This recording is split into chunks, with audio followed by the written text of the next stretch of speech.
কিছুক্ষণের মধ্যেই আসানসোলে কাজী নজরুল বিশ্ববিদ্যালয়ের বিশেষ সমাবর্তনে যোগ দেবেন প্রধানমন্ত্রী শেখ হাসিনা। দেয়া হবে সম্মানসূচক ডিলিট ডিগ্রি।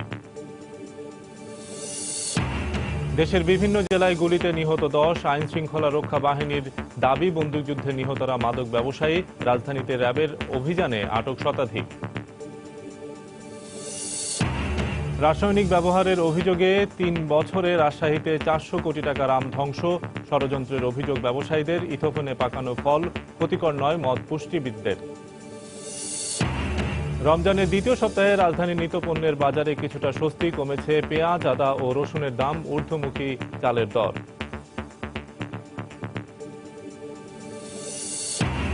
এবং পৌর শহরগুলোতে ভবন নির্মাণে মানা হচ্ছে না ইমারত বিধি। বাড়ছে ভূমিকম্পে ক্ষয়ক্ষতির ঝুঁকি। সংস্থাগুলোর সমন্বয়হীনতার অভিযোগ নগরবিদদের।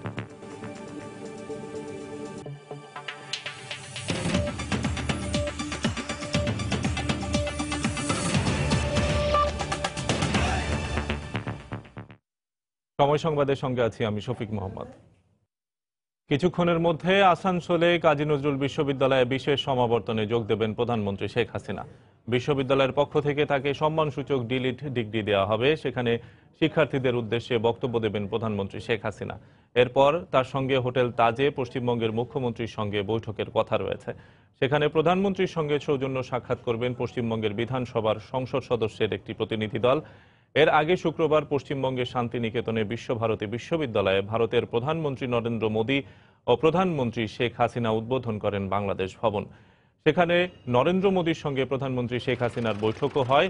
আজ রাতেই প্রধানমন্ত্রীর ঢাকায় ফেরার কথা রয়েছে।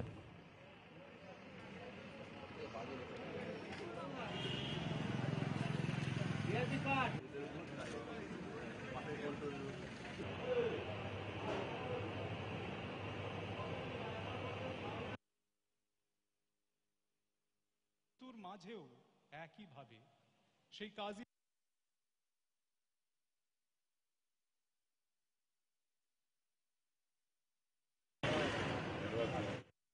কিছুক্ষণের মধ্যেই প্রধানমন্ত্রী শেখ হাসিনা পশ্চিমবঙ্গের আসানসোলে কাজী নজরুল বিশ্ববিদ্যালয়ের বিশেষ সমাবর্তনে যোগ দেবেন। বিশ্ববিদ্যালয়ের পক্ষ থেকে তাকে সম্মানসূচক ডিলিট ডিগ্রি দেওয়া হবে। এই মুহূর্তে সেখানে আছেন রিপোর্টার ফেরদৌস লিপি। বিস্তারিত জানতে সরাসরি চলে যাচ্ছি তার কাছে। লিপি, অপেক্ষা করছে প্রধানমন্ত্রী শেখ হাসিনার জন্য যে কাজী নজরুল বিশ্ববিদ্যালয়ে আসানসোলে, সেখানে কিন্তু আজকে প্রধানমন্ত্রী শেখ হাসিনাকে ডিলিট ডিগ্রি দেওয়া হবে। পাশাপাশি বিশেষ সমাবর্তনের আয়োজন করেছে প্রশাসন কর্তৃপক্ষ এবং প্রধানমন্ত্রী ইতিমধ্যে কিন্তু বিমানবন্দরে অবতরণ করেছেন এবং কিছুক্ষণের মধ্যে সমাবেশস্থলে এসে পৌঁছাবেন। এবং আমরা যতটুকু জানতে পেরেছি প্রশাসনের পক্ষ থেকে কিন্তু এই সমাবর্তনকে কেন্দ্র করে বিশেষ নিরাপত্তা ব্যবস্থা নেওয়া হয়েছে। বিশেষ করে বাংলাদেশের প্রধানমন্ত্রী আসাতে আজকে তাদের যে সমাবর্তন, সেই সমাবর্তন বিশেষ একটি মাত্রা পেয়েছে। এবং এখানকার যারা ছাত্রছাত্রী আছেন তারা বলছেন যে কাজী নজরুল ইসলামের জন্মস্থান এই চুরুলিয়াই হলে কিন্তু তারা বাংলাদেশ সরকার কিন্তু যে কাজী নজরুল ইসলামকে যে জাতীয় কবির মর্যাদা দিয়েছে, সেই জাতীয় কবির নামে কিন্তু তাদের এই বিশ্ববিদ্যালয় এবং এই বিশ্ববিদ্যালয়ে তারা পড়তে পেরে অনেক বেশি সম্মানিত বোধ করছেন। পাশাপাশি তাদের এই সমাবর্তনে কিন্তু প্রধানমন্ত্রী শেখ হাসিনাকে উপস্থিত থেকে ডিলিট ডিগ্রি প্রদান করা হবে।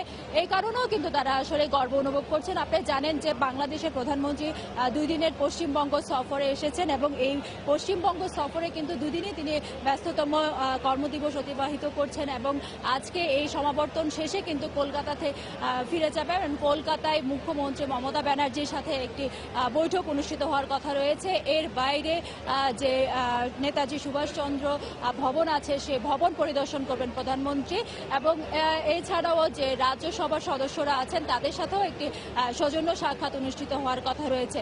তো আমরা একভাবে বলতে পারি যে কাজী নজরুল বিশ্ববিদ্যালয়ের সমাবর্তন পাশাপাশি প্রধানমন্ত্রী শেখ হাসিনা ডিলিট ডিগ্রি প্রদান এই আয়োজনকে অনেক বেশি অঙ্কিত করেছে এবং এখানকার যে শিক্ষার্থীরা তারা কিন্তু অপেক্ষা করছে। তো এই ছিল আমার কাছে এখনো পর্যন্ত সর্বশেষ তথ্য। প্রধানমন্ত্রী শেখ হাসিনা পশ্চিমবঙ্গের আসানসোলে কাজী নজরুল বিশ্ববিদ্যালয়ে বিশেষ সমাবর্তনে যোগ দেবেন। বিশ্ববিদ্যালয়ের পক্ষ থেকে তাকে সম্মানসূচক ডিলিট ডিগ্রি দেওয়া হবে। সেখান থেকে বিস্তারিত খবর জানাচ্ছিলেন আমাদের সহকর্মী ফেরদৌস লিপি। রাজধানীর মোহাম্মদপুরে জেনেভা ক্যাম্পে মাদক বিরোধী অভিযান চালিয়ে সন্দেহভাজন 100 জনকে আটক করেছে র্যাব। চলমান যৌথ অভিযানের অংশ হিসেবে সকালে এলাকাটি পুরো ঘিরে ফেলে র্যাব সদস্যরা। এ সময় সন্দেহভাজন মাদক ব্যবসার সঙ্গে জড়িত এবং মাদক সেবীদের আটক করা হয়। র্যাব জানায়, জেনেভা ক্যাম্প এলাকায় দীর্ঘদিন ধরেই মাদক ব্যবসা চলে আসছিল, এ কারণেই এখানে অভিযান চালানো হয়েছে।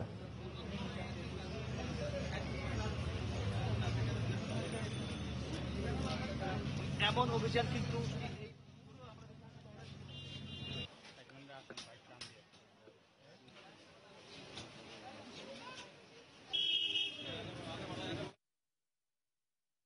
এই মুহূর্তে ঘটনাস্থলে আছেন রিপোর্টার মাহমুদ রাকিব। বিস্তারিত জানতে সরাসরি চলে যাচ্ছি তার কাছে। রাকিব।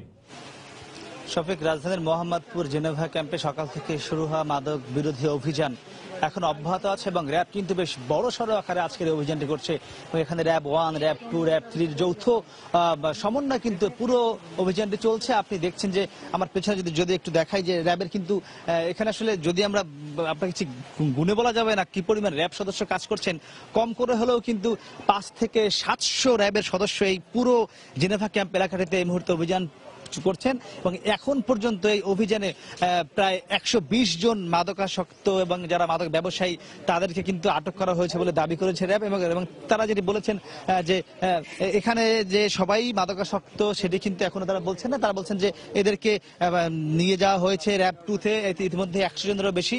তাদেরকে ওখানে নিয়ে হয়তো রক্ত পরীক্ষা করা হবে, কারা কারা মাদকাসক্ত সেটি প্রমাণ হওয়ার পরে যারা প্রমাণিত হবে মাদকাসক্ত কিংবা মাদক ব্যবসার সঙ্গে জড়িত তাদেরকে কিন্তু গ্রেফতার দেখানো হয়, বাকিদেরকে হয়তো ছেড়ে দেওয়া হবে। এর বাইরে আমরা দেখেছি কিছুক্ষণ আগে এখানে কিন্তু র্যাবের বেশ কয়েকটি ডগ স্কোয়াড টিমও নিয়ে আসা হয়েছে। তারা কিন্তু প্রত্যেকটি দোকানে দোকানে গিয়ে তারা খুঁজছেন এবং বিভিন্ন বাসা বাড়িতে গিয়ে খুঁজছেন। তো সব মিলিয়ে আসলে দেশে যে গত এক সপ্তাহ বেশি সময় ধরে মাদক বিরোধী অভিযান চলছিল সেটি কিন্তু আজ এই মোহাম্মদপুর জেনেভা ক্যাম্পে শুরু হয়েছে। আমরা যদি একটু আপনাকে দেখাই, এই পুরো যে জেনেভা ক্যাম্পটি রয়েছে, আপনি জানেন মোহাম্মদপুরের বেশ বড় সড়ো একটি এলাকা জুড়ে কিন্তু জেনেভা ক্যাম্প। এই জেনেভা ক্যাম্পটি সকালেই পুরো এলাকাটি কর্ডন করা হয়েছে। একদিকে মোহাম্মদপুর যে কলেজ গেট রয়েছে, অন্যদিকে কৃষি মার্কেট, অন্যদিকে মোহাম্মদপুর পুরান থানা, ওদিকে শ্যামলী। এই পুরো এলাকাটা কিন্তু কর্ডন করার পর এখানে একসঙ্গে এই এলাকায় যাতে কেউ বের হতে না পারে, কেউ প্রবেশ করতে না পারে সেটি কিন্তু তারা এরপরেই তারা পুরো বিষয়টি নিশ্চিত হবার পরে এখানে কিন্তু তারা এখানে মূলত করছেন এই অভিযানটি। তাই এই মুহূর্তে আসলে গণমাধ্যমের সাথে কথা বলছেন র্যাবের মিডিয়া যিনি আছেন মুফতি মাহমুদ। আমরা তার সঙ্গে কথা বলতে চাই, কি বলছেন শুনবো। এই একটি মেসেজ ছিল। আরেকটি বিষয় হচ্ছে যে এই অভিযানটি আসলে অনেকের মধ্যে তো এখনো এটা হয়নি, কারণ এখানে সাধারণত আপনারাও নিশ্চয়ই জানেন যে এখানে বড় রকমেরই অনেকেই ভিতরের দিকে যে অভিযান পরিচালনা করা সাধারণত সম্ভবপর হয় না। সেই সম্ভবপরটাকে আমরা আজকে সম্ভবপর করলাম এবং ভিতরে আমরা বিভিন্ন জায়গায় গিয়েছি, কোথাও কোনো বাধা আর কোনো সম্মুখীন আমরা হয়নি। ডেফিনেটলি যে তথ্য আমাদের কাছে আছে এবং আমরা চাই যে এই এলাকাতে যারা মাদক ব্যবসার সঙ্গে যারা সম্পর্কিত আছে সেটা আমরা সম্পূর্ণ বন্ধ করতে চাই। আমরা অনুরোধ জানিয়েছি যারা এখানে লোকাল কমিউনিটি লিডার ছিল তাদেরকে বলেছি যে কোনো মতেই ছাড় দেওয়া হবে না এবং ভবিষ্যতে এই অভিযান আরো জোরদার করা হবে এবং বিভিন্ন সময় বিভিন্ন জায়গায় এখানে অভিযান পরিচালনা হবে। আসলে বিভিন্ন শুধু একটি জায়গা তো না, এখানে অনেকগুলি টিম আমাদের কাজ করেছে। যে সকল টিমগুলি কাজ করেছে পরবর্তীতে আপনাদেরকে জানিয়ে দিব যে কয়েকদিনের বিরুদ্ধে অভিযোগের ভিত্তিতে তাদের বিরুদ্ধে কি কার্যকরী আইনের ব্যবস্থা গ্রহণ করা হলো সেটা আপনাদেরকে আমরা অবশ্যই জানিয়ে দিব। এখানে রক্ত পরীক্ষা করবেন সে বিষয়টি কি? যাদেরকে আটক করেছেন এদেরকে রক্ত পরীক্ষা করে একটা শনাক্ত করা হবে এমন কি কিছু আছে? না, এখানে আসলে তাদেরকে ইন্টারোগেশনের মধ্যেই আসলে আসবে যে তারা কতটুকু এই ব্যবসার সঙ্গে সম্পর্কিত। আচ্ছা, একটু বিষয় জানতে চাই এখানে শফিক, উনি যেটি বলছিলেন যে অনেকগুলো টিম যেহেতু এখানে কাজ করেছে, এই মুহূর্তে মোট কতজনকে আটক করা হয়েছে সেটা কিন্তু এই মুহূর্তে উনি নিশ্চিত করে বলতে পারছেন না। তো উনি তো সেটি আমরা তো অন্য সোর্স থেকে জানতে পেরেছি কম করে হলো এখানে 120 থেকে 150 জন ইতিমধ্যে আটক করা হয়েছে এবং তাদেরকে র্যাব 2 এর যে কার্যালয় রয়েছে সেখানে নিয়ে যাওয়া হয়েছে এবং এই অভিযানটি আরো অনেকক্ষণ পর্যন্ত চলে বলে কিন্তু আমাদেরকে মাত্রই বললেন র্যাবের মিডিয়া কমান্ডার মুফতি মাহমুদ। এবং তিনি বলছেন যে এখানে যতক্ষণ পর্যন্ত মাদক মুক্ত এলাকাটি না করা হবে ততদিন পর্যন্ত তারা কিন্তু এই এলাকাটিকে অভিযান করবেন এবং তারা এই অভিযান প্লাস মাদক মুক্ত করার জন্য জেনেভা ক্যাম্পের সাধারণ মানুষেরও সহায়তা চেয়েছেন। তো মোটামুটি আমার কাছে রাজধানীর মোহাম্মদপুরের জেনেভা ক্যাম্পে যে মাদক বিরোধী অভিযান চলছে তারাই ছিল সবশেষ। শফিক। মোহাম্মদপুরের জেনেভা ক্যাম্প থেকে র্যাবের মাদক বিরোধী অভিযানের খবর জানাচ্ছিলেন আমাদের সহকর্মী মাহমুদ রাকিব। কুমিল্লায় 2 জন সহ দেশের বিভিন্ন স্থানে গুলিতে 10 জন নিহত হয়েছেন। আইন শৃঙ্খলা রক্ষাকারী বাহিনী বলছে এদের মধ্যে 8 জন বন্দুকযুদ্ধে মারা গেছে, যারা সবাই মাদক ব্যবসায়ী। বাকি 2 জন মাদক ব্যবসায়ী দিনাজপুর ও বরগুনায় অন্তর্কোন্দলের জেরে নিহত হয়েছে। এ সময় অস্ত্র ও গুলিসহ মাদকদ্রব্য উদ্ধার করা হয়। ব্যুরো ও জেলা প্রতিনিধিদের পাঠানো তথ্য ও ছবি নিয়ে রিপোর্ট। পুলিশ জানায় শুক্রবার মধ্যরাতে কুমিল্লার ব্রাহ্মণপাড়ায় মাদক বিরোধী অভিযান চালায় তারা। এ সময় তাদের লক্ষ্য করে গুলি ছোড়ে সন্ত্রাসীরা। পুলিশও পাল্টা গুলি ছুড়লে ঘটনাস্থলেই 2 জনের মৃত্যু হয়। পরে সেখানে তল্লাশি চালিয়ে মাদকদ্রব্য উদ্ধার করা হয়। নিহতরা মাদক ব্যবসায়ী বলে দাবি করছে পুলিশ। দিনাজপুর ঠাকুরগাঁও সড়কের কবিরাজহাট এলাকায় চেকপোস্ট বসিয়ে তল্লাশি চালায় র্যাব। এ সময় সন্দেহভাজন কয়েকজনকে চ্যালেঞ্জ করলে র্যাবকে লক্ষ্য করে গুলি ছোড়ে তারা। র্যাবও পাল্টা গুলি ছুড়লে সাবদারুল নামের এক মাদক ব্যবসায়ী গুলিবিদ্ধ হয়। তাকে বীরগঞ্জ উপজেলার স্বাস্থ্য কমপ্লেক্সে নেওয়া হলে মৃত ঘোষণা করেন চিকিৎসক। এদিকে সদরের রামসাগর দিঘির পাড়ে একজনের গুলিবিদ্ধ লাশ উদ্ধার করেছে আইন শৃঙ্খলা বাহিনী। পুলিশের দাবি অন্তকোন্দলের জেরে বন্দুকযুদ্ধে সে নিহত হয়। ঘটনাস্থল থেকে অস্ত্র, গুলি, ককটেল ও বিপুল পরিমাণ মাদকদ্রব্য উদ্ধার করা হয়।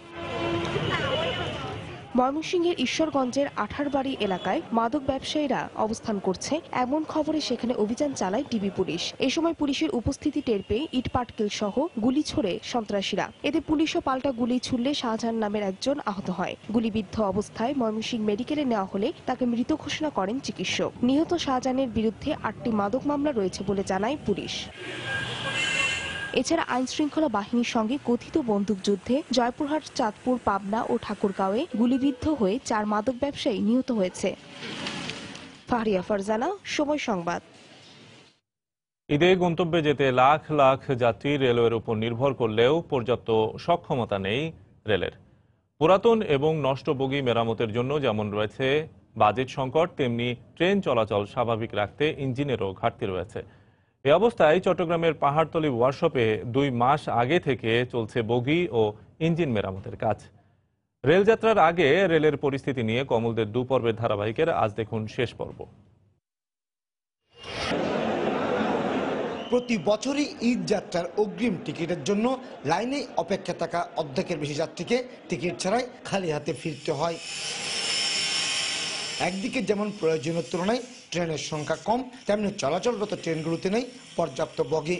বর্তমানে ইঞ্জিন সংকটও মারাত্মক রূপ নিয়েছে। পূর্বাঞ্চলে প্রতিদিন 77টি ইঞ্জিনের প্রয়োজন হলো 62টির বেশি ইঞ্জিন পাওয়া যায় না।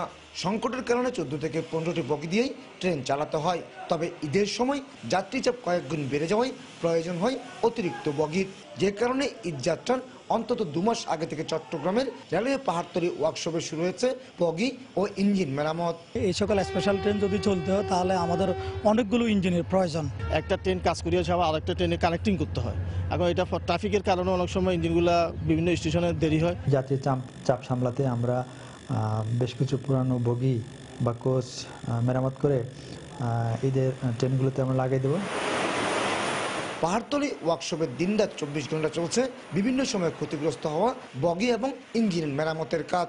আগামী 11 জুনের মধ্যে বুঝিয়ে দিতে হবে প্রয়োজনীয় বগি। কিন্তু এসব বগি মেরামতের জন্য যে পরিমাণ বাজেটের প্রয়োজন এখন পর্যন্ত তার সুরাহা হয়নি। 25 কোটি টাকা বাজেট প্রয়োজন, কিন্তু এবছর আমরা এ পর্যন্ত 17 কোটি টাকা পেয়েছি। আমার আরও ন্যূনতম 10 কোটি টাকা বাজেট প্রয়োজন।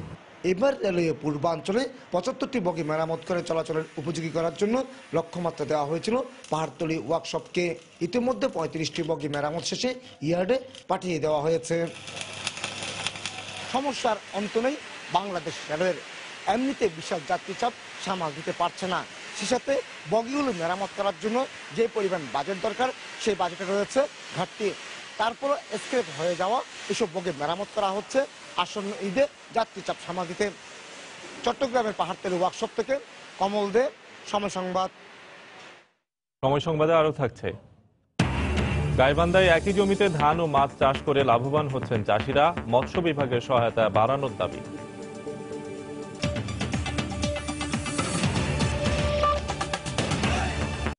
নির্দিষ্ট সময়ের আগে রাসায়নিক ব্যবহার করে পাকানো ফল স্বাস্থ্যের জন্য ক্ষতিকর নয়, তবে পুষ্টিগুণ কিছুটা কমে যায় বলে জানিয়েছেন পুষ্টিবিদরা। তাই বাজারে আসা মৌসুমি ফল ধ্বংস না করার পরামর্শ তাদের। প্রতিদিন ভ্রাম্যমাণ আদালত পরিচালনা করে বিপুল পরিমাণ ফল ধ্বংস করার পরিপ্রেক্ষিতে বিশেষজ্ঞরা এই দাবি করলেও ডিএমপির নির্বাহী ম্যাজিস্ট্রেট বলছেন আইন মেনেই ভ্রাম্যমাণ আদালতে ব্যবস্থা নিচ্ছে। মামুন আব্দুল্লাহর রিপোর্ট। বাজারে দেশীয় ফলের মৌ মৌ গন্ধই বলে দেয় বৈশাখ পেরিয়ে প্রকৃতিতে এখন জ্যৈষ্ঠ। আম, জাম, কাঁঠাল, লিচু আর বাঙ্গির রসালো স্বাদ এ মাসের নাম দিয়েছে মধুমাস। তবে গেল কদিন ধরে কার্বাইড, ইথোপেনের মতো রাসায়নিক পদার্থ মিশিয়ে ফল পাকানোর অভিযোগে ধ্বংস করা হয়েছে কয়েক হাজার মন আমসহ বিভিন্ন মৌসুমি ফল। অব্যাহত রয়েছে বিভিন্ন সংস্থার এই অভিযান। এতে যেমন ক্ষতির মুখে পড়ছেন ব্যবসায়ীরা, আর ভোক্তারা আতঙ্কে বাজার থেকে ফল কিনছেন না। গত পরশুদিন আমি একটা রিপোর্ট দেখলাম যাত্রাবাড়িতে ফলের আড়তে অনেক কেমিক্যাল যুক্ত আম দেওয়া হয়েছে আর কি। ওই কারণে আসলে এখন এই মুহূর্তে কেন তো বেশি ইন্টারেস্টেড না। সব দিচ্ছে ফরমালিন, কোনটা কত উপকার অপকার বুঝবো কিভাবে? যেসব তথ্যের ভিত্তিতে বাজারে অভিযান চালাচ্ছেন ভ্রাম্যমাণ আদালত, পুষ্টিবিদরা তাকে শুদ্ধ বলতে নারাজ। তাদের দাবি, নির্দিষ্ট পরিমাণ ইথোপেন দিয়ে পাকানো ফল খেলে কোনো ক্ষতি হয় না মানবদেহে। ইথোপেন দিয়ে আর্টিফিশিয়ালি ফল পাকানোটা একটা অনুমোদিত সায়েন্টিফিক পদ্ধতি। পরীক্ষা করে দেখা গেছে এর ভিতরে রেসিডুয়াল এফেক্ট থাকেই না। মানব স্বাস্থ্যের জন্য এটা কোনোভাবেই অনিরাপদ নয়। তবে ডিএমপির ভ্রাম্যমাণ আদালতের এই বিচারক বলছেন, ভোক্তা অধিকার সংরক্ষণ আইন মেনে সিদ্ধান্ত নেওয়া হচ্ছে। ইমেচিউড আম কার্বাইড দিয়ে পাকিয়ে 120 টাকা, তাহলে কি হলো? এখানে আমি একটা জালিয়াতি করতেছি। আমটা শরীরের জন্য ক্ষতিকর কিনা সেটা কিন্তু আইনে বলা নাই। আইনে বলা আছে আপনি জালিয়াতি করতেছেন কিনা। সময়ের আগেই ফল পাকানোকে প্রতারণা উল্লেখ করে দোষী ব্যক্তিকে শাস্তির আওতায় আনার পরামর্শ দিলেও ফল নষ্ট না করার পক্ষে মত পুষ্টিবিদদের। তবে ডিএমপি নির্বাহী ম্যাজিস্ট্রেট বলছেন, প্রতারণা আইনে ধ্বংসের কথাই বলা হয়েছে। অপরিপক্ক আমগুলা পাকানো হয়েছে, সেজন্য আমরা মনে করি যে জরিমানা করা যেতে পারে, তবে আমগুলা ধ্বংস করা আমাদের মতে ঠিক নয়। ভোক্তা অধিকার সংরক্ষণ আইন 42 ধারায় বলা আছে কোন নিষিদ্ধ রাসায়নিক দ্রব্য খাদ্য মিশ্রণ করা যাবে না, এবং ওই আইনেই বলা আছে সেই পণ্য দিয়ে তিনি অপরাধ সংগঠিত করবেন, সেই পণ্যকে ধ্বংস করা যাবে। পুষ্টিবিদরা বলছেন, ফলে ইথোপেন মেশানোর 24 ঘন্টার মধ্যেই মানবদেহের জন্য তা সম্পূর্ণ উপযোগী। মামুন আব্দুল্লাহ, সময় সংবাদ, ঢাকা। এদিকে সঠিক পদ্ধতিতে পরীক্ষা নিরীক্ষা ছাড়া রাসায়নিক ব্যবহারের অভিযোগে গত 3 বছরে রাজশাহী ও চাঁপাইনবাবগঞ্জে 400 কোটি টাকারও বেশি আম ধ্বংস করেছে প্রশাসন। ব্যবসায়ী নেতারা বলছেন, একটি মহল নিজেদের ফায়দা হাসিলে আম শিল্পকে ধ্বংসের ষড়যন্ত্র করছে। আড়াই মাস আগেও মুকুলে মুকুলে ভরেছিল আমের জেলা চাঁপাইনবাবগঞ্জ ও রাজশাহীর প্রতিটি বাগান। কালবৈশাখী ঝড় ও শিলাবৃষ্টির মধ্যে এখন পরিপক্ক আম পাড়তে শুরু করেছেন বাগান মালিকেরা। গুটি ও গোপালভোগ আমে ভরে উঠেছে এখানকার ছোট বড় প্রায় 40টি বাজার। কিন্তু গত 3 বছর ধরে আমে কার্বাইড মেশানোর অপরাধে কোটি কোটি টাকার আম ধ্বংস করে ফেলায় প্রায় 1 লাখ আম ব্যবসায়ী লোকসানের কারণে পথে বসেছেন। গত 16-তে আমার এক গাড়ি আম ডলালো। আমি নিজে ওখান থেকে আমের স্যাম্পল নিয়ে ল্যাবে টেস্ট করলাম যে আমার যদি ফরমালিন থাকে তো ল্যাবে ধরা পড়বে। আমার ল্যাবে কোনো ফরমালিন ধরা পড়ে না। এগুলো দিয়ে ক্ষতি আছে কিনা এগুলো আসলে ল্যাব টেস্টের মাধ্যমে এগুলো আপনার জানার দরকার। বাগান মনে করে আর কি ধরা গেছে, যেতে দেয়নি, রাস্তায় ধরপাকড় করেছে, অথচ ভালো আমকে ধরে আর কি তারা ঘুষ নিয়েছে। স্থানীয় ব্যবসায়ী নেতাদের দাবি, একটি মহল নিজেদের ফায়দা হাসিলে আম শিল্পকে ধ্বংসের পায়তারা করছে। ব্যবসায়ী একটা চক্রান্ত, ঢাকার মার্কেটে নিয়ে যাওয়ার জন্য ব্যবসায়িক নিয়ে যাচ্ছে, তখন ফরমালিন বলে সেটা ডলেছে। এখন পর্যন্ত শুনেছেন যে কোনো জুস কোম্পানির আম নিয়ে ডলেছে। আনুমানিক প্রায় 9 জেলায় 300 কোটি টাকা আম ধ্বংস করেছে প্রশাসন। 100 কোটি টাকার উপরেও সম্ভবত আম ধ্বংস করা হয়েছে গত 2-3 বছরে। তো এটা আসলে অনেক বড় একটা বিষয়, একটা চাষি ধ্বংস হয়ে যাচ্ছে এসব কারণে। তো আমার মনে হয় এসব বিষয়ে একটু সরকারের যারা উচ্চ পর্যায়ে আছেন তাদেরকে একটু নজর দিতে হবে। ফল গবেষকরা পরিপক্ক আম পাকাতে ইথোফেন ব্যবহারে কোনো সমস্যা নেই বলে মনে করেন। ইথোফেন আমি ব্যবহার করলে সেটা মানবদের জন্য কখনোই ক্ষতিকর নয়, তবে ক্যালসিয়াম কার্বাইড অবশ্যই মানবদেহের জন্য ক্ষতিকর, কারণ এর মধ্যে 10 ভাগ আর্সেনিক আছে।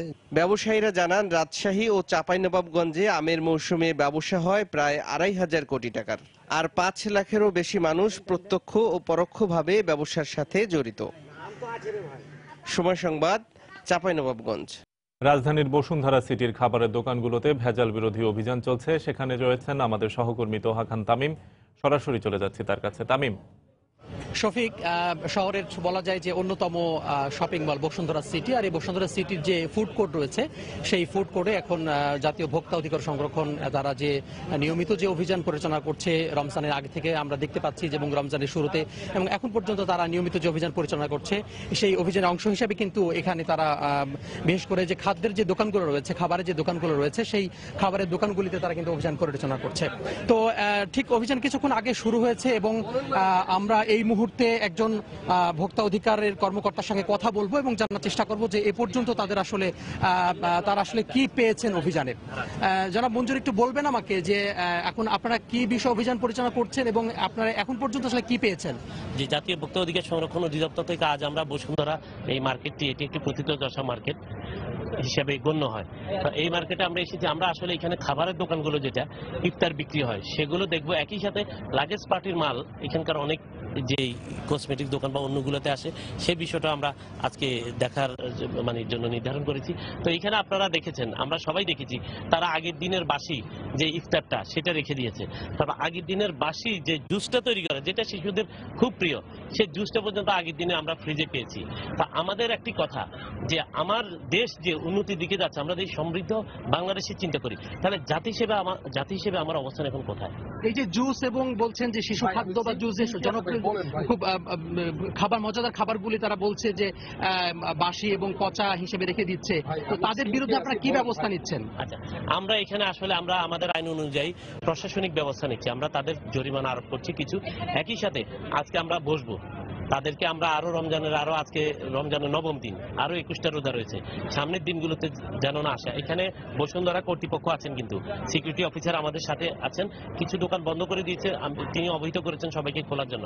আমাদের চাওয়াটা কি? আমাদের চাওয়াটা হলো তারা অবশ্যই সুস্থ খাবার দিতে হবে, এই কারণে কারণ উন্নত জাতির দিকে যাচ্ছি আমরা, তাহলে জাতি হিসেবে আমার এখন ভাবনার সময় এসেছে। জি, ধন্যবাদ আপনাকে। শফিক, শুনছিলাম যে বিশেষ করে তারা যে বলছেন যে এই খাবারের দোকানগুলোতে যে বিশেষ করে জুস এবং পানীয় জাতীয় যে খাবারগুলো রয়েছে সেই খাবারগুলো তারা বেশ কিছু অনিয়ম পেয়েছেন এবং অভিযান অব্যাহত আছে, অভিযান চলবে। পাশাপাশি তারা এখানকার যে ব্যবসায়ী যারা রয়েছেন তাদের সাথে তারা বসবেন, বসে তাদেরকে বোঝাবেন এবং যাতে করে পরবর্তীতে অনিয়ম বা অবৈধ যে বিষয়গুলো রয়েছে, যে খাবারের বাসি পচা বা নষ্ট খাবারের যে বিষয়গুলো রয়েছে, সেই সচেষ্ট থাকার বিষয়ে তারা আসলে কথা বলবেন ব্যবসায়ীদের সাথে বলে তারা জানিয়েছেন। শফিক, এই ছিল বসুন্ধরা সিটি থেকে অভিযানের সবশেষ।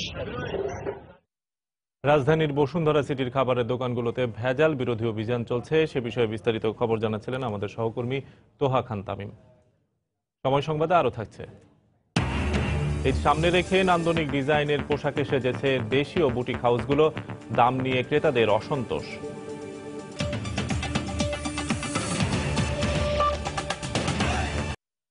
শুধু বড় শহরেই নয়, ভবন নির্মাণে ইমারত বিধিমালা মানা হচ্ছে না পৌর শহরগুলোতেও। কোনো ধরনের নিয়ম নীতির তোয়াক্কা না করে ভবন নির্মাণের কারণে একদিকে যেমন ক্ষতিগ্রস্ত হচ্ছে পাশের আরেকটি ভবন, অন্যদিকে বাড়ছে ভূমিকম্পে ক্ষয়ক্ষতির ঝুঁকিও। নগর পরিকল্পনাবিদরা বলছেন, পৌর এলাকায় বিল্ডিং কোড মানার বিষয়টি দেখভাল করবে কোন সংস্থা, সেটি এখনো স্পষ্ট করতে পারেনি সরকার। নিজামুদ্দিনের ছবিতে আতিকুর রহমান তমালের রিপোর্ট। এই বহুতল ভবনটির নিচেই চাপা পড়ে আছে একজন মুক্তিযোদ্ধার বসত ঘরে ফাটল ধরার গল্প। ঘটনাটি ঘটছে ময়মনসিংহ পৌর এলাকার জিলা স্কুল মোড়ে। ভুক্তভোগীর অভিযোগ, ভূমির মালিকানা দ্বন্দ্ব নিয়ে আদালতে দায়ের করা মামলার এখনো নিষ্পত্তি হয়নি। তার উপর পৌর কর্তৃপক্ষের একাধিক লিখিত নিষেধাজ্ঞা অমান্য করে ভবন তুলছেন স্থানীয় এক প্রভাবশালী। তার মতো একইভাবে সমস্যা পোহাতে হচ্ছে আশেপাশের অন্যান্য বাসিন্দাকেও। সামনে দেখেন ফাটল দেওয়া গেছে, আপনার বিল্ডিং দেখতে পাচ্ছেন যে ফাটলের কি অবস্থা। পৌরসভা তাকে চিঠির মাধ্যমে নিষেধ দিয়েছে কাজ বন্ধ রাখার জন্য, কিন্তু সেই কাজ বন্ধ রাখে না, সে কাজ চালাই যেতেছে। আমার জায়গার ভিতরে সে ঢুকে পড়ছে, জিডিও করছিলাম, থানা কর্তৃপক্ষ ইনভেস্টিগেশন পর্যন্ত করতে আসেন নাই। তবে যার বিরুদ্ধে এই অভিযোগ তিনি সব অস্বীকার করে বলেছেন, সব নিয়ম মেনেই তিনি ভবনের কাজ করছেন। আমার জায়গাতে আমি বিল্ডিং করতেছি, পৌর কোর্ট মাইনে করতেছি, এনে যদি কেউ কমপ্লেন করে থাকে উদ্দেশ্য প্রণোদিত মিথ্যা। এ ব্যাপারে ময়মনসিংহ পৌরসভায় যোগাযোগ করা হলে নির্বাহী প্রকৌশলীর মতো অসহায়তার কথা জানিয়েছেন স্বয়ং মেয়রও। আমি নিজেই তাকে কাজ বন্ধ রাখার জন্য নোটিশ দিয়েছিলাম, আমরা চেষ্টা করছি আর কি, কিন্তু সে মানে নাই আর কি, আইন সে অমান্য করে কাজ করে চালাই যেতেছে। মাঝখানে কিছুদিন থেমেছিল, আবার বোধহয় করছে, হ্যাঁ 2-3 মাস বন্ধ ছিল। ওরা আসলে আমরা তো নানা ঝামেলায় থাকি, দেখা যায় তখন এই সুযোগের সদ্ব্যবহারটা করে। দেশে যে কয়টি এলাকা ভূমিকম্পের ঝুঁকিতে রয়েছে এর মধ্যে অন্যতম হলো এই ময়মনসিংহ। গত কয়েক বছরে এই এলাকায় অনেক বহুতল ভবন নির্মিত হয়েছে এবং সেই ধারা এখনও অব্যাহত। অবশ্য শুধু এই এলাকা নয়, বলা চলে বিল্ডিং কোড না মেনে ভবন তৈরির এই প্রক্রিয়া অব্যাহত রয়েছে অন্যান্য এলাকাতেও। নগর পরিকল্পনাবিদরা বলছেন, একে তো আইনের প্রয়োগ নেই, তার উপর আইন প্রয়োগ করবে কারা সেটিও সুনির্দিষ্ট করতে পারেনি সরকার। বিল্ডিং কোডটি হওয়ার সাথে সাথেই কোনো একটি কর্তৃপক্ষ হওয়ার কথা, এটা পিডব্লিউডি হবে না এলজিইডি হবে, এইটা নিয়েই টানাটানি এখন পর্যন্ত চলছে। দিন দিন ধরেন গৃহায়ন ও গণপূর্ত মন্ত্রী সমস্যার কথা স্বীকার করে জানিয়েছেন, নতুন আইন করছে সরকার, এই আইনে রোধ করা যাবে এসব অবৈধ কর্মকাণ্ড। পৌর ইঞ্জিনিয়ার যেগুলি আছে এগুলা হয়তো they are not degree engineer, diploma engineer হতে পারে। তো সেই জন্য আমার উচিত যে এগুলো একটা বিধিবিধান করা বা আইন করা। আমরা একটা অঞ্চল উন্নয়ন আইন করতেছি অতি সহসা। শুধু ময়মনসিংহ নয়, দেশের বহু পৌর এলাকায় ভবন তৈরি হচ্ছে ইচ্ছে মতো। এসব নিয়ে যেমন কোনো পরিসংখ্যান নেই, তেমনি নেই নজরদারির ব্যবস্থাও। আতিকুর রহমান তমাল, সময় সংবাদ, ঢাকা। রমজান মাসের দ্বিতীয় সপ্তাহে রাজধানীর নিত্যপণ্যের বাজারে কিছুটা স্বস্তির খবর মিলেছে। পাইকারি বাজারে কেজিতে 8 টাকা পর্যন্ত কমেছে সব ধরনের পেঁয়াজের দাম। সেই সঙ্গে কমেছে আদা ও রসুনের দামও। কেজি প্রতি চিনির দাম কমেছে 2 টাকা পর্যন্ত। স্থিতিশীল আছে ভোজ্য তেল, ডাল সহ অন্যান্য নিত্যপণ্যের বাজার, তবে কিছুটা ঊর্ধ্বমুখী চালের বাজার। রাজধানীর মোহাম্মদপুর পাইকারি কৃষি মার্কেট ঘুরে বিস্তারিত জানাচ্ছেন হরিপদ সাহা। রমজান মাস শুরুর আগে বাজারে কয়েক দফা পেঁয়াজের দাম বাড়তে দেখা যায়। জনমনে ভাবনা ছিল রোজার মাসে দিন গড়ানোর সাথে সাথে এ নিত্যপণ্যের দাম আরো বাড়বে, কিন্তু রাজধানীর পাইকারি বাজারে স্বস্তির খবরই আছে ক্রেতাদের জন্য। গত 7 দিনে দেশীয় ও ভারতীয় সব ধরনের পেঁয়াজেই দাম কমেছে। একইভাবে চায়না রসুন ও আদার দামও নিম্নমুখী। দেশি পেঁয়াজ আমরা বেছিলাম 38-40, সেটা আজকে মনে করেন না 30-32। আর ইন্ডিয়ান পেঁয়াজ যেটা গত সপ্তাহে বেছিলাম 25-26, এটা মনে করেন আজকে 17-18 টাকা। চায়না রসুন মনে করেন গত সপ্তাহে আমরা বেছিলাম 68-70, এটা মনে করেন আজকে 55-56। রমজানের আগে সবাই বেশি করে নিয়ে রাখছে, এই জন্য কমছে।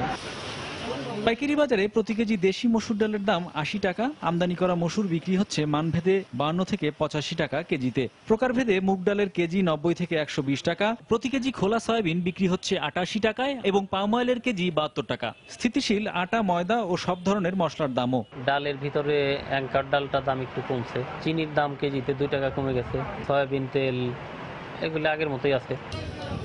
তবে চালের বাজার কিছুটা বাড়তির দিকে। পাইকারদের অজুহাত, বাড়তি ট্রাক ভাড়া গুনতে হওয়ায় 7 দিনের ব্যবধানে কেজিতে 1 টাকা পর্যন্ত বেড়েছে সব ধরনের চালের দাম। পরিবহন খরচটা বেড়েছে। এখন হলো ট্রাকের প্রচুর টিপ, সেটা হচ্ছে আপনার লিচু, আম, মৌসুমি যে ফলগুলা, এই ফলের টিপগুলোর কারণে সব ওই দিকে চলে যাচ্ছে। 5-7 হাজার টাকা প্রতি ট্রাকে বেড়ে যাচ্ছে। শুধু গাড়ি ভাড়াটা বাড়াতে এই চাইলের উপর এই খরচটা একটু বেশি পড়াতে কেজিতে 1 টাকা বাড়ছে। বাজারে মৌসুমের দেশি আটাশ চালের কেজি 39 থেকে 40 টাকা, পুরনো আটাশের কেজি 45 থেকে 46, আর মিনিকেট চাল বিক্রি হচ্ছে 50 থেকে 56 টাকা কেজি দরে।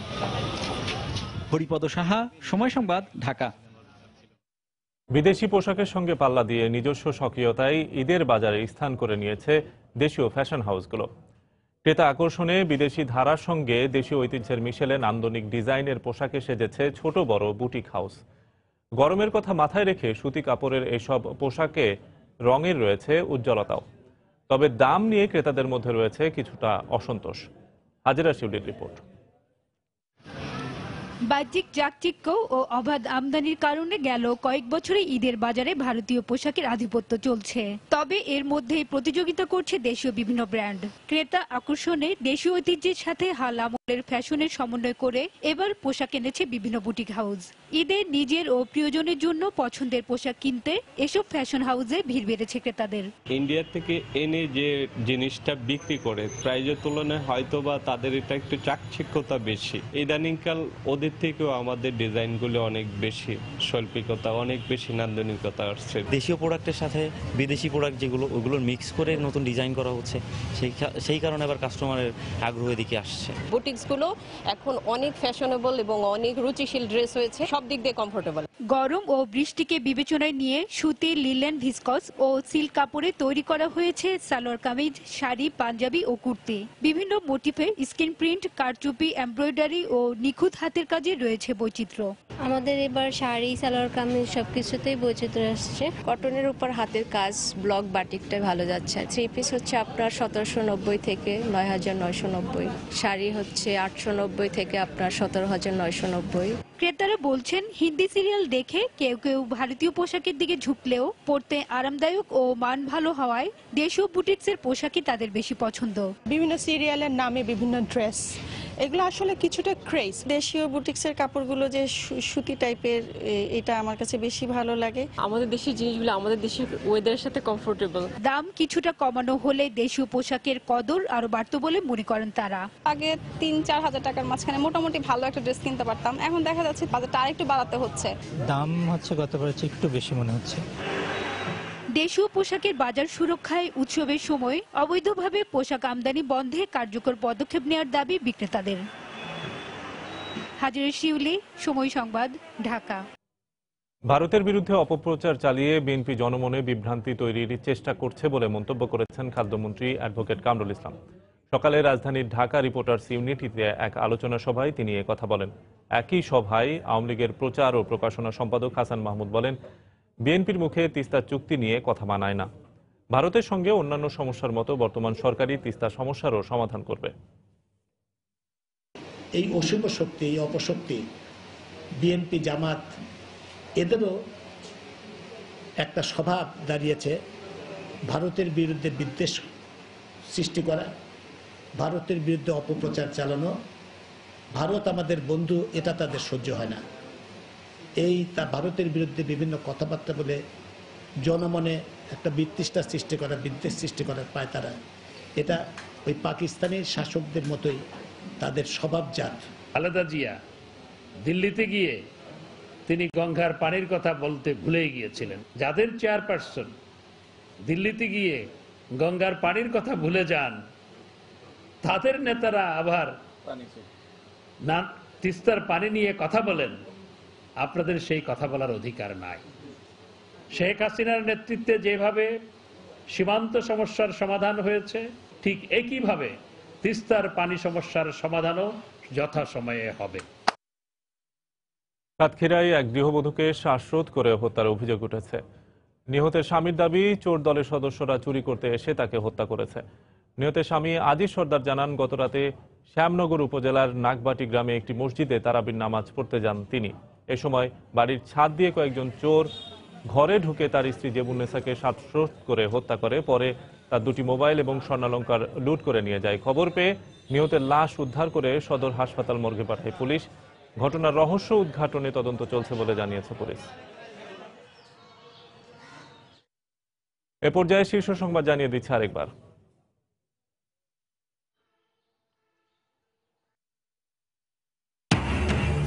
আসানসোলে কাজী নজরুল বিশ্ববিদ্যালয়ে বিশেষ সমাবর্তনে যোগ দিলেন প্রধানমন্ত্রী শেখ হাসিনা। দেয়া হবে সম্মানসূচক ডিলিট ডিগ্রি। দেশের বিভিন্ন জেলায় গুলিতে নিহত 10, আইন শৃঙ্খলা বাহিনীর দাবি বন্দুকযুদ্ধে নিহতরা মাদক ব্যবসায়ী। রাজধানীতে র্যাবের অভিযানে আটক শতাধিক।